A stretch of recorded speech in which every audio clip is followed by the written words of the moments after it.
Welcome to Happy Talks with Dr. Alice and Donovan.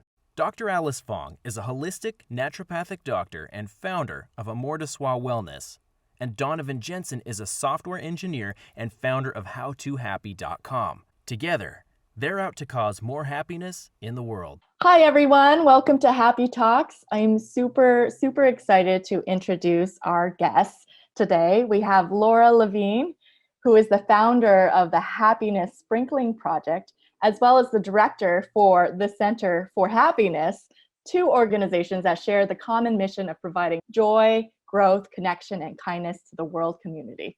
I love that. She is also a TEDx speaker, the author of several books, a happiness coach, and founding member of the International Association of Coaches. She lives on a small island in the Pacific Northwest and loves to take people on life-changing happiness retreats all around the world. Please welcome Laura. Thanks for being on our show today. Thanks for having me. Great, wonderful. So yes, Laura, would you like to just maybe share, how did you get into the realm of happiness? I'm curious, what was that journey for you? Well, I became a life coach in 2003, sort of, by accident a little bit. Oh. And I built my career. And in 2011, I had a personal crisis. I had a feeling of my kids were growing up and I just felt disconnected. And I wanted to create a physical place where people could gather, because a lot of my clients were all over the country and I didn't know them. So I found this place. I wish I could show you. I could move my computer around and show you. You can if you want. There's this building on the island where I live that's really beautiful and really old. And at the top of it is a ballroom, a 100-year-old ballroom. Ooh. And I had always looked at it was like having the Taj Mahal. I never dreamt that I could go in it, let alone get the keys to it. But I got the keys to it. And I painted it yellow. It has a yellow ceiling. The walls are yellow. It gets pretty gray where we live. And I wanted to feel like the sunshine. And I didn't really have an idea what we were going to do, but I knew I do a lot of that. I just kind of get guided. And then in the rearview mirror, it makes sense. So I opened this place. And at first I was going to call it what was I going to call it? The Anacortes Wellness Center. And somebody, and it was fine, it seemed like it was fine. And a friend said, if you could call it anything, if you could have any center, what would you call it? And it was late at night and my left brain wasn't quite engaged. And I said, I think I'd call it a Center for Happiness.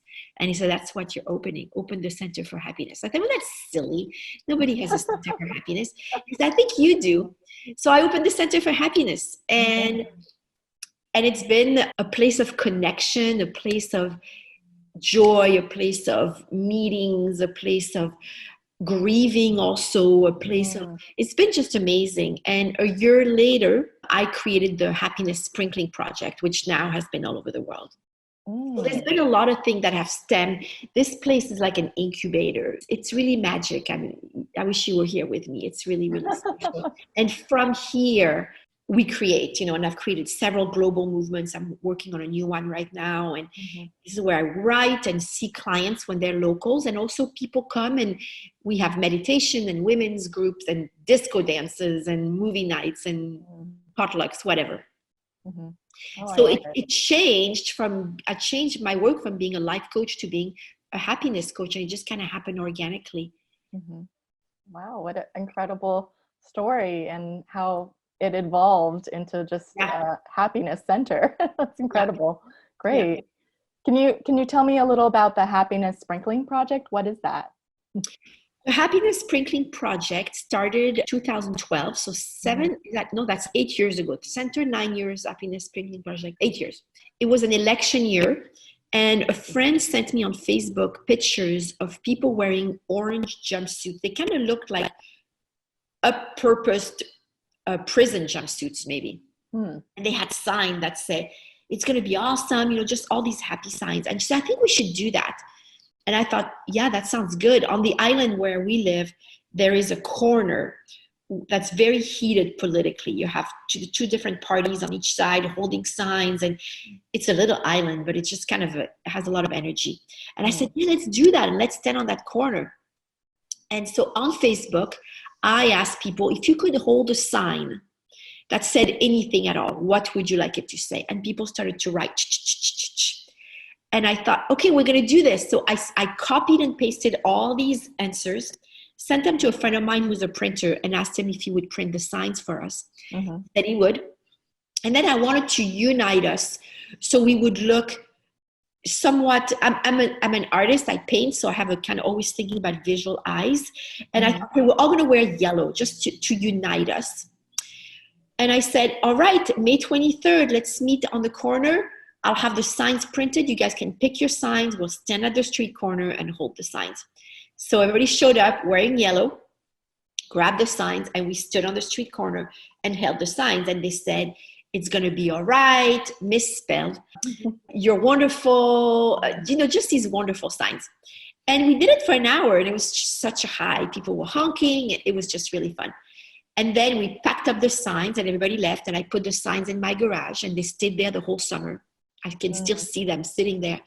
So she invited me to this event called National Parking Day, I think. And the idea was that you go to the city, you put a bunch of quarters in the meter, and then you own this parking for the day, where the car would be. So we got 2 parkings, and we set up, we get peanut butter and jelly sandwiches. We played Battleship. And I had brought the signs. I thought we can decorate the parking space with the signs. So we did that. And at the end, it was 5:00. I told them, why don't we try this thing that I did on the island and hold the signs? It's rush hour in Seattle. It's going to be really fun. So 5 signs, 5 people. And people went crazy. And they were honking. And the buses were waving. And a lady came and said, can I hold your sign? And she took my sign that said, it's going to be okay. Held that sign and wept. Wow. I thought, what is going on here? What is going on? These are just signs. And I went home that night and I thought, this is asking for me to pay attention. Yeah.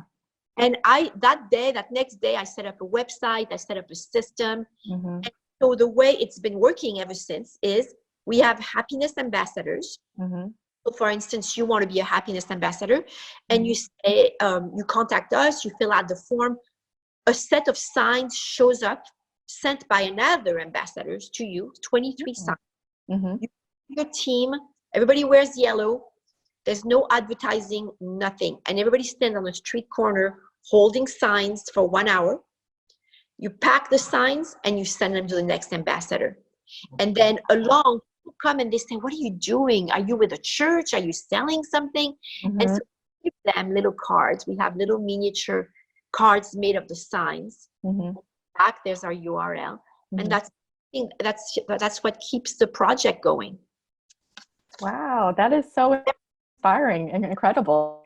I love that idea of just like spreading happiness in just random locations on whoever wants to be an ambassador. It's been so many places. So it was kind of just something that happened, Oh, that's a beautiful story on how that grew to just have it all over the world. And, it's just really what the world needs is, with so much sadness and the struggles that we're all dealing with, especially right now, it's so needed to have more avenues of just happiness, essentially. Yeah. Right now we pause it because people can't gather, but we have a lot of other ways to do this. I wrote a little kid's book, has this little pictures in it, and we have a lot of different ways. There's a lot of these cards and they're circulating, and now it's different. So it's been a matter of shifting a little bit, but still the same thing, bringing joy to people and also empowering them. For me, building community is really important. Empowering people to be leaders. So, the happiness ambassadors, they've been on TV, they've been on the news, and they own this. They have a strong sense of ownership over the project, which I love to do. I love to create things and then pass them on. Right. Yeah. Oh, I love that. Great. Yeah, it seems like there's a gap for a lot of people in terms of being able to find a strong sense of community. Not everyone, but many, many people. And it sounds like the projects that you've put together really capitalize on that piece. And, this happiness sprinkling project, for example, it's a community that's so easy, or at least it seems like it would be so easy to get into, right? You see people having a good time, being Absolutely. generally happy, and like joining in there. Like the way you described it is people are almost skeptical because they believe there's some sort of like, okay, but what's the catch? Right. Mm-hmm. So I think it's really cool. I would be curious to know if that's a primary focus for most of your projects. Is that something that when you're creating a new project, you come with top of mind, or does that just tend to happen? I've been doing this stuff long enough now that I can look back and go, oh yeah, this is something that happens with just about everything I do, but I never really start thinking that way. Mm-hmm. So the Center for Happiness, like I said, I didn't really know what it was going to be, but it became this community thing. So to me, I think of it as joy-based leadership. Mm-hmm. So I think it's something that really lights me up. Mm-hmm. I decide what the essences of that project are going to be, and I can talk more about essences. So not the form. The form is, you're going to hold the sign this way or this way or this way. No, the essence is joy and community and empowerment. So I pass those essences on to the people who are going to come in, and then I get out of the way so that their true self can really show up and really create whatever they're going to create out of it. And that seems to me that it attracts community. And it's a byproduct, but it's a byproduct that's become so consistent that I have to look at it a little bit more closely and think there's a replication that happens in what I create. Like I created a group called the 90-Day Gratitude Attitude Challenge on Facebook. And it was supposed to be just 90 days of go online and say what you're grateful for that day. Mm-hmm. I kind of gave the feeling, the essence was gratitude. I invited 6-7 friends, then they invited more friends, and it's been going for 8 years. Wow. And it's the same thing.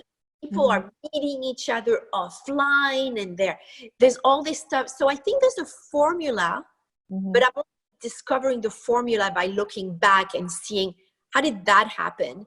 It didn't start by, hey, we're going to do this and let's go through the steps. So I think there is a way of being that fosters the ripening of that formula. And I think a lot of it has to do with a blend of leadership, but not necessarily ownership. Mm-hmm. Yeah, that makes a lot of sense to me in terms of the way I kind of break down the exact same thing is between strategy and tactics. And it seems like you've created, some strategies for doing different things, and then you let people kind of customize it to their own way. And I think, just guessing, that's probably a lot of what's made it successful is that the strategy or the essence is really well targeted. It's in a place that people need, but not so specific, in the form that a lot of people get left out. Because in my own happiness journey, that's been a problem that I've run into where, I'm getting this information and I'm trying it, but it's so specific, right? Wake up at 6 a.m.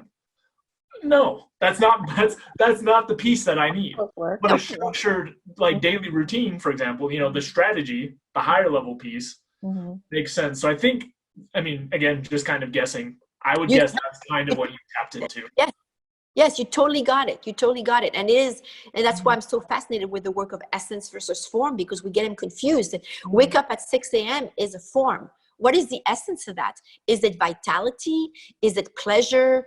Is it efficacy? What is the essence? Once you tap on that essence, you can flip it. I call it flipping the essence. You flip it into another form. If vitality is what I am after in getting up at 6 a.m., what other form is there? But we pivot around the essence. So I think you totally got it. Yeah. Awesome. Yeah, I was curious, Laura, just to hear I love your take on happiness and the essence of being like the core of the creation of just all sorts of different projects. And I'm curious, what would you suggest or recommend for people on how they can maintain that essence, or how can they maintain their wellness right now, especially given the current global health crisis situation? So, I've thought a lot about that. A little personal background. I was out of the country when this started. Oh, okay. And I came back, and I actually came back thinking I was going to turn back around and go back. I was in Mexico. Mm-hmm. And so it's like I left the country and came back into a different world. Yeah, definitely. And I'm weeks behind mm-hmm. and trying to catch up. Mm-hmm. I don't know that I was super graceful about it. I kind of had a bit of a hissy fit. Because, understandable, yeah. But in the process of going through my own trying to catch up, I was able to pay attention. What's going to work here? What's going to work here?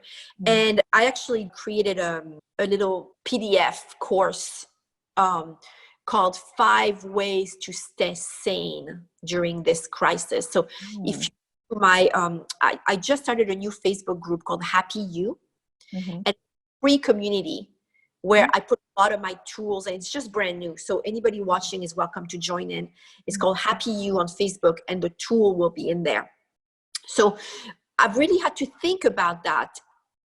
And what I've come up with the most, a lot of my work has to do with less, the concept of less.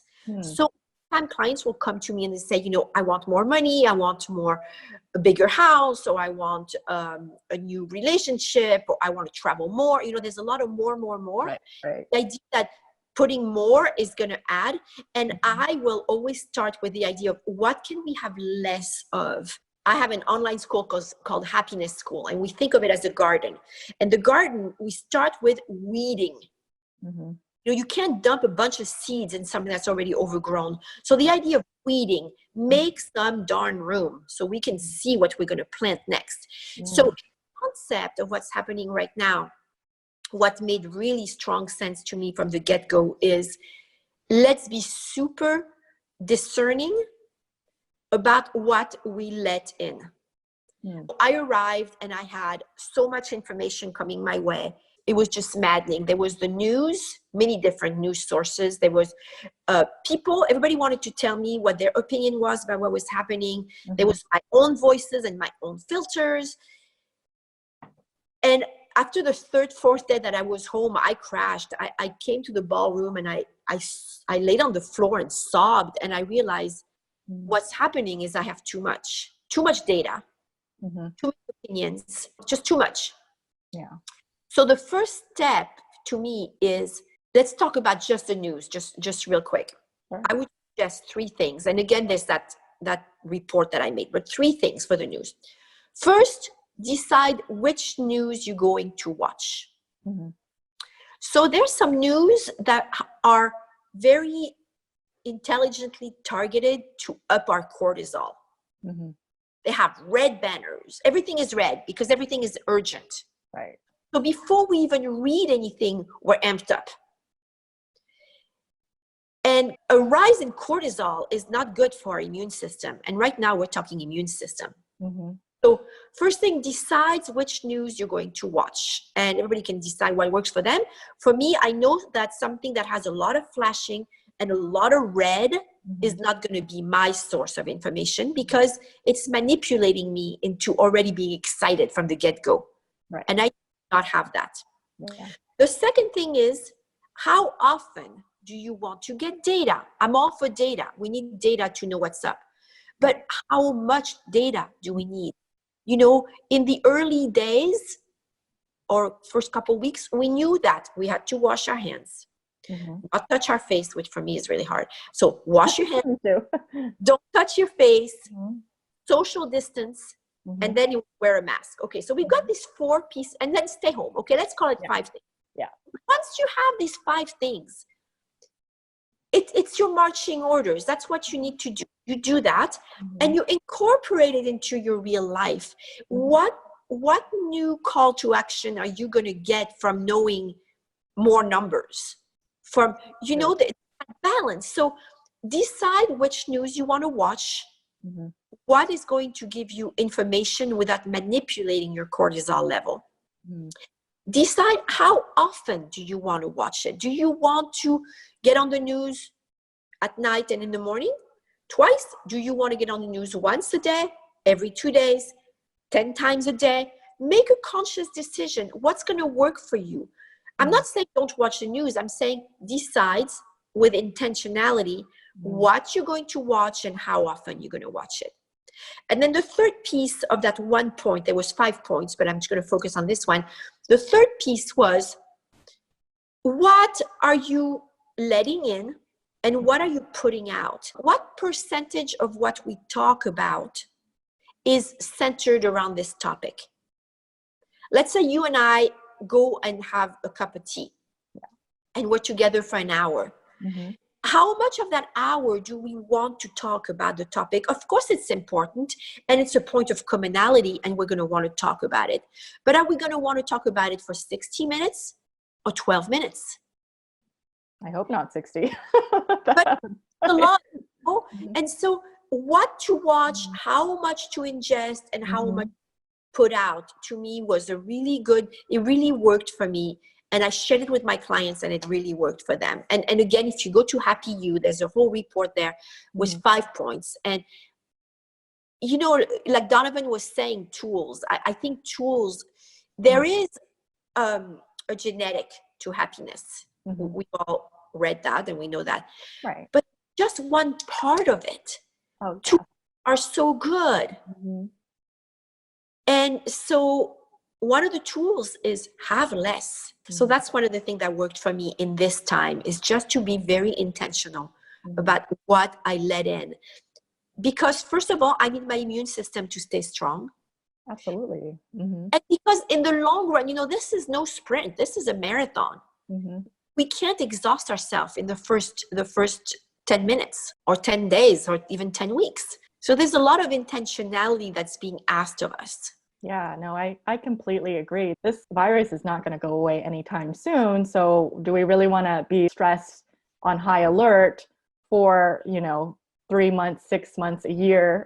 Who knows how long, for indefinitely? And I agree, like, we should really be intentional and aware of how much we're consuming, because it does have an impact on our mental and emotional and physical well-being. It just made me think of, I don't know if you saw the new Good News show by John Krasinski. He created it. It's called Some Good News, and it's just a news show just about good news, good positive news. And I was like, this is exactly what we need in the world. It's just something that's not blinking, like, be afraid of death.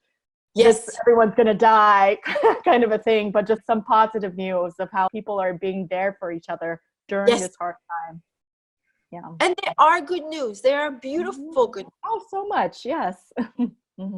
That's one of the things that I try to do and have done before this in curating the kind of information that comes in terms of what am I focusing on and what's actionable out of it. Because you can spend all day, every day, forever, crisis or not, just looking at things that are going to make your cortisol rise and make you anxious and make you have a bad, worried life. It's a lot higher now because a lot more people are checking this stuff more often. But as far as what's actionable, like you were saying, there's a couple points. They haven't really changed much. The other information that you're getting, you can probably predict. Like, there's someone in my household that has been very much on the news cycle. And I asked them, like, okay, if you don't watch the news tomorrow, I bet what you're going to see, well, and this was a couple weeks ago, is an increase in cases. You don't need to check the news for that.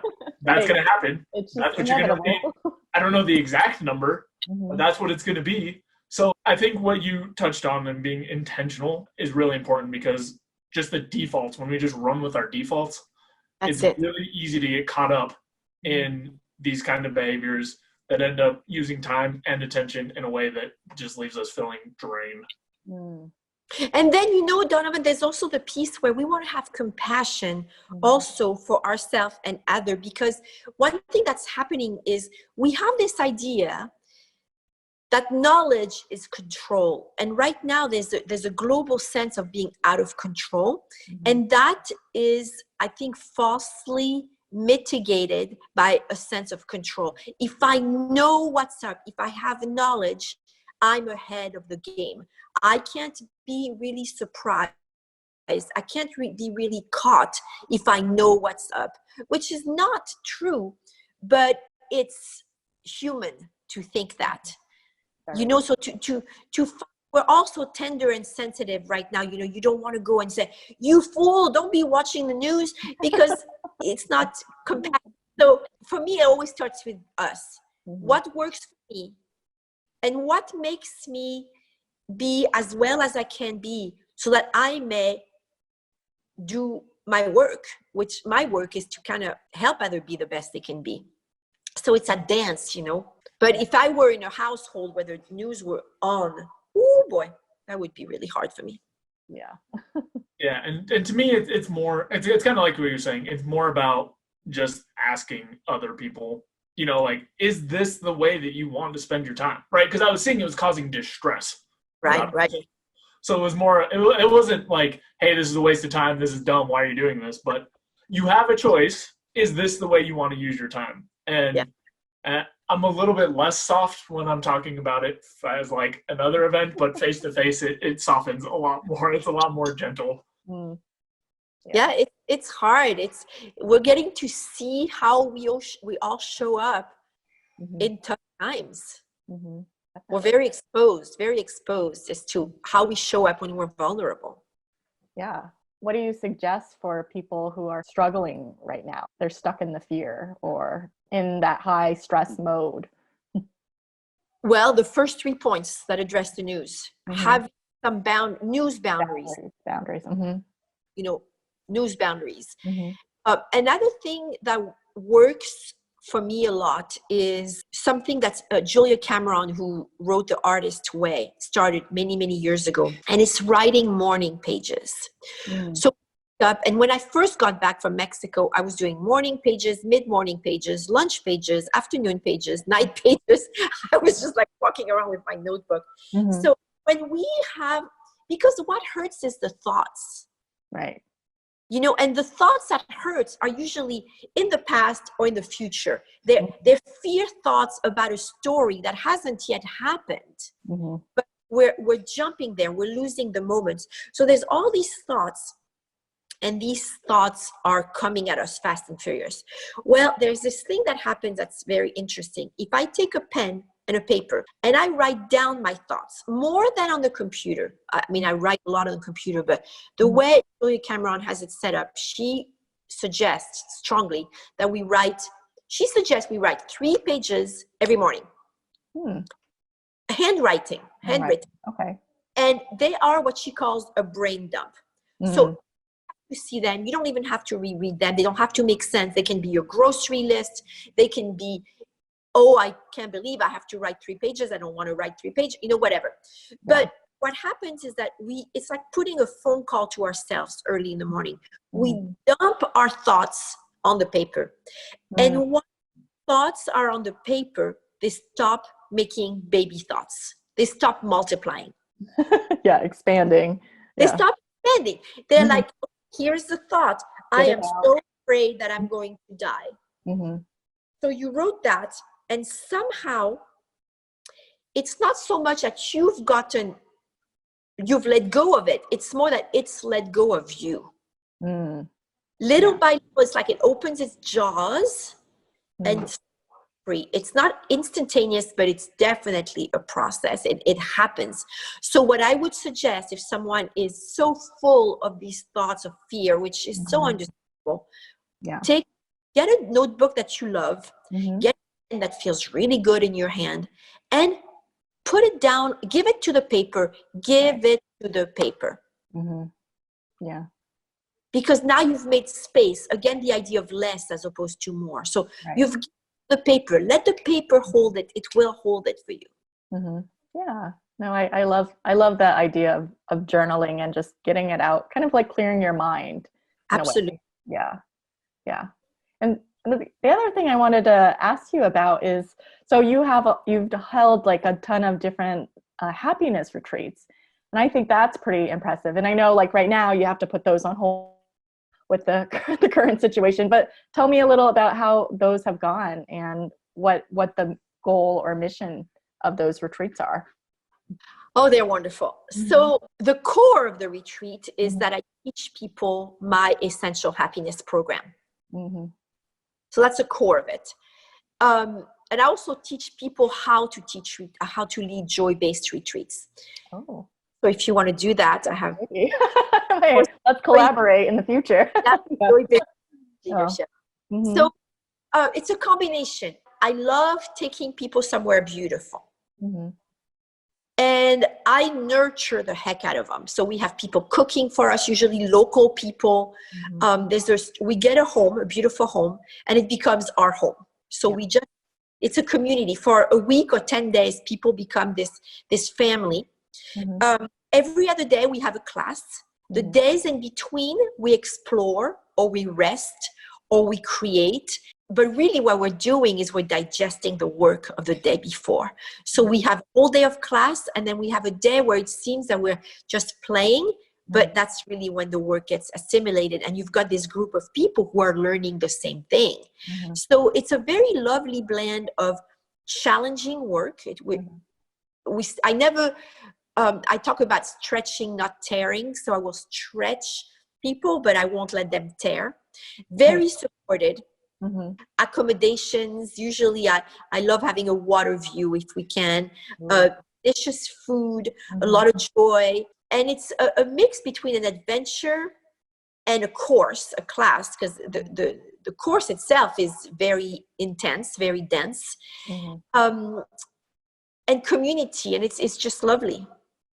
That does sound really lovely. Why do you think community is so important for just happiness in general? Well, and we're seeing right now how this is working out with the social distancing. So the thing, I'm an introvert. I look like an extrovert, but I'm an introvert. I need a whole lot of alone time. Mm-hmm.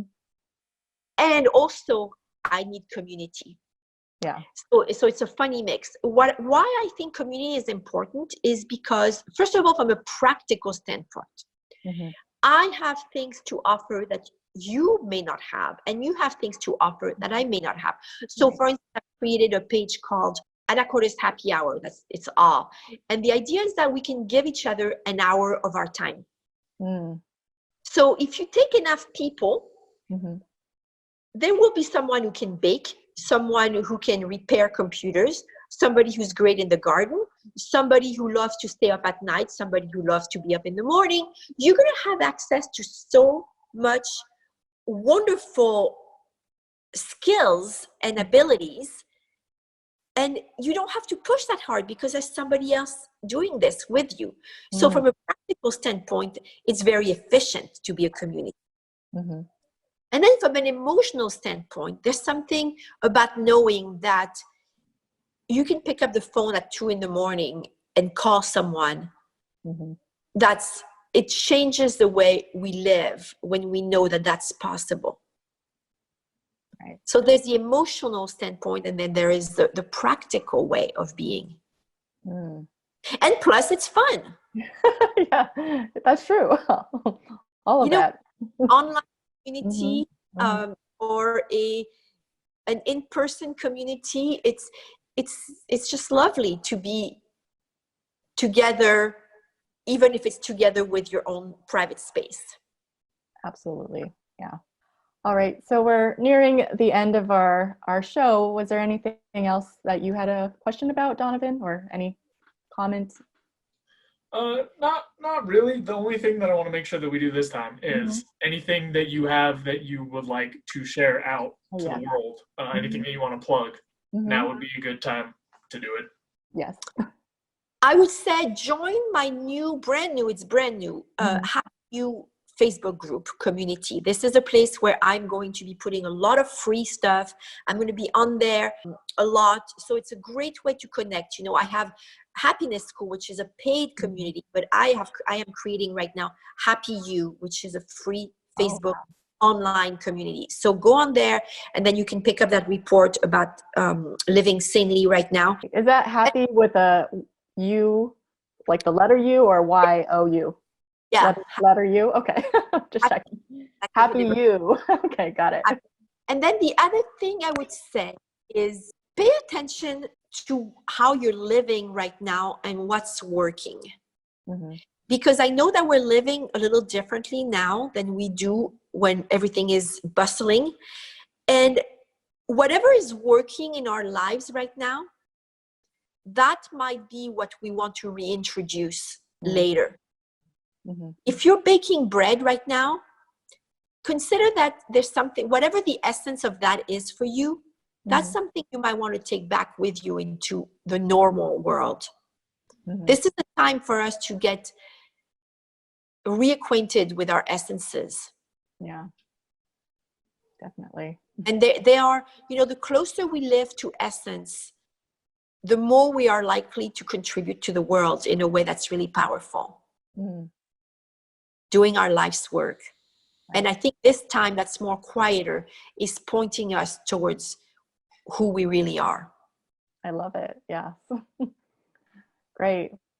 Laura, I want to thank you so much for being a guest on our show.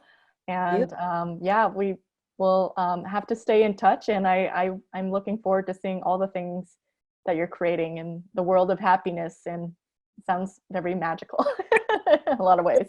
And the other thing I want to say, gratitude. Right now, gratitude. Oh, absolutely. So whether you're doing your own gratitude or you want to join me on my 90-day gratitude attitude challenge, which is not 90 days, but 8 years old, do that. Whatever it's going to take to give you a routine so that you orient towards the good every day. Wonderful. Great. Great. Well, we'll be sure to have all your links in the description so people can access you and all the many resources that you have. Great. So again, thank you so much. And it's been a pleasure having you on the show. Thank you. Thank you so much, Donovan. Thanks. Bye-bye. You can check out more content at howtohappy.com. Also, don't forget to subscribe so you can stay up to date on the videos. We've also got a Twitter, Instagram, and Facebook that you can check out. See you next time.